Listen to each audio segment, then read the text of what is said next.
that you wanted to see that play out before you really finalized this, or could you have been fine with announcing something if it had been finalized before? No, I think we didn't have that as a critical dynamic of when and how. It literally, as Bill said, I mean, it's 7-8 months in the making. We obviously weren't going to jump into it during the season last year. We have had a lot going on in the spring and into the summer, and maybe some of that related to the case, right? Some of the work that we've continued to do to get to that finish line just a few weeks ago, but that wasn't a driver of announcement. It took every day down to the stretch, just with all the dotting of I's and crossing of T's. So from your perspective, what was the drive to get this, amended deal done? Well, proof's in the pudding. I mean, literally, we're talking about the most consistent, most successful coach in modern basketball. And for a number of reasons, I didn't feel like, and the chancellor didn't feel like, his contract was necessarily reflective of that. And so that's what this contract reflects. It reflects having the best coach in college basketball at the helm, and not necessarily ensuring, but maybe it's viewed as cementing him to finish his career right here at Kansas. And you guys know what he and this program have meant to the University of Kansas. It extends far beyond the hardwood. You think about enrollment, years and years and years of impact and driving students to KU, expanding the brand of what the Jayhawk means globally, alumni engagement, right, and all the impacts that has for KU and our work with our alumni to be engaged, to be supportive, to be involved. The academic profile, I mean, you could go on and on. So, you've got to take those things into account when you're talking about a contract, you're talking about compensation and a total package for somebody that's done something that, frankly, I think is unprecedented in college basketball. Did those conversations originate with you guys or with him and his representation, or do you remember? I mean, where does something like that start? I probably said something to him pretty early in my tenure, which was to say, hey, the contract they did in 21 was great because it had that rolling kind of lifetime quote-unquote effect to it. But I also knew that it was going to be my role to make sure that the other elements of the package and the compensation and everything else, again, was reflective of what I just talked about. Gotcha. So I think I probably referenced that to him first half of my 2.5 years here. And then when you go through, national championships or a national championship, all the thing that's been out in front of us, by the time we really were able to dig deep, we, of course, had the health scare.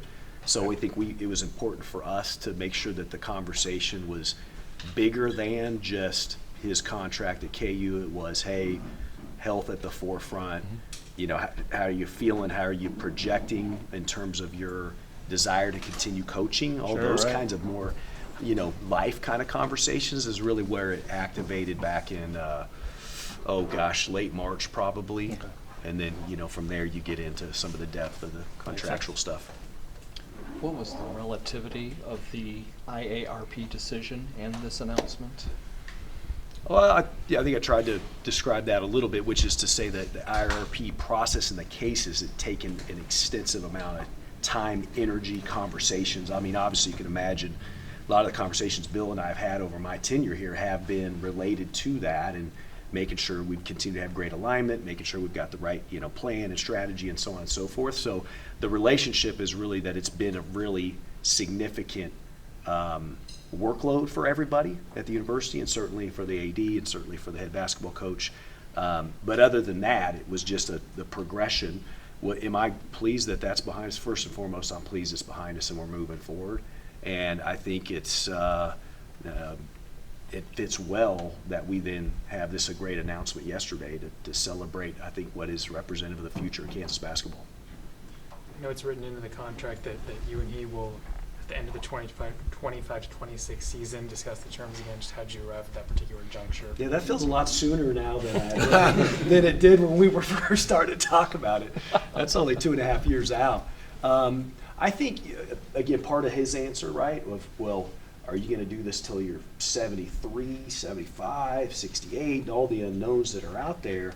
I think you looked at, well, we're setting terms over a 5-year time frame. So it's a lifetime deal, but we've said we're gonna at least set terms for 5 years. And then you just kind of look at the midpoint of that and go, well, let's jump back in and let's talk, right? Let's make sure we're evaluating, again, his desire, the state of the program. I mean, I know for me, as I fast forward 2.5 years from now, it's gonna have been important for me, our leadership, our entire department to have continued to invest in men's basketball, to continue to have raised the bar for what that program's meant here. So I think the conversation's always bigger than just the contractual details. So that's some of what that achieves. And then, of course, you get a chance to say, okay, as we look out over the second 2.5 years of the contract, how do we forecast any adjustments that need to be made at that point? Makes sense. Travis, how do you feel about just how the football program's doing right now?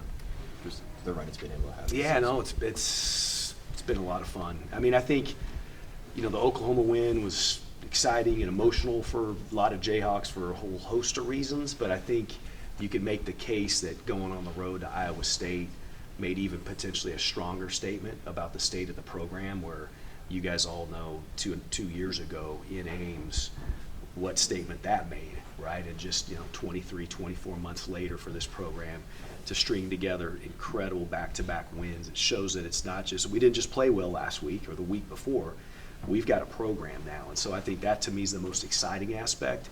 You're always trying to make sure you can dissect and understand, is this just a great moment or is this something that can be great for the long haul? And I think these past couple weeks really indicate this is something that can be great for the long haul.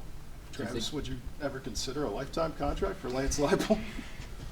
Hey, listen, I mean, same story. Like, I want these two guys to coach until the wheels fall off, right? Literally in both cases, and we want them, of course, to coach right here at Kansas until the wheels fall off, until they decide it's time to shut it down. So I think the mentality is similar, right? There's 20 years of track record for Bill. There's 2 national championships. There's things that haven't been achieved in basketball anywhere over his journey here. Football, the indications obviously in year 3 are just incredible. We demonstrated a strong commitment a year ago, but that doesn't mean you just sit idle. Doesn't mean you get comfortable. And ultimately, I think we've got a chance to have, and maybe we already do, have the 2 best in the country when you take into account men's basketball and football coaches. So we'll ensure that that's the way we go about it going forward. You've mentioned being proactive with Lance before. Does that mean those conversations are already ongoing, or at least in a general sense? No, I mean, I think there's again, trying to, doing that midstream, critical moments of a season. If you can avoid it, you want to avoid it, but you don't avoid it at the risk of misaligning, right? If that makes sense. Yeah. So it's certainly not a science. He's been great. He and I have the kind of open relationship where we can really have any discussion as a touch base. We can understand where each other's heads are at, where we might pick up a conversation, if that makes sense, at an appropriate time. And so I think, here we are, and there's still a lot of football to play, and that's the way we're approaching it at this point.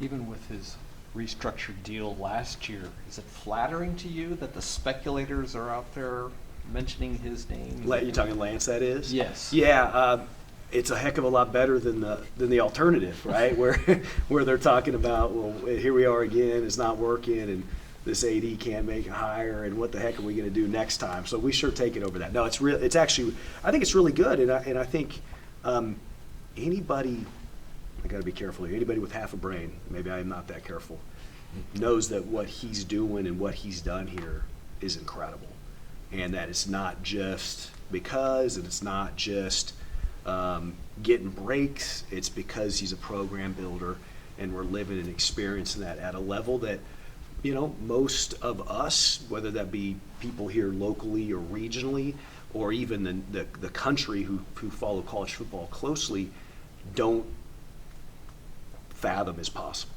I mean, I think that's to me what it indicates. I would be shocked if his name wasn't bubbling up one way or the other in just about every opening. It just would indicate, like, what are we doing in our industry if that's not happening? So I'm excited for that, continuing to reiterate that we've got a great one, and we've got a great one that's excited about and committed to leading KU. Thanks, Travis. Thanks, everyone. Thanks, guys.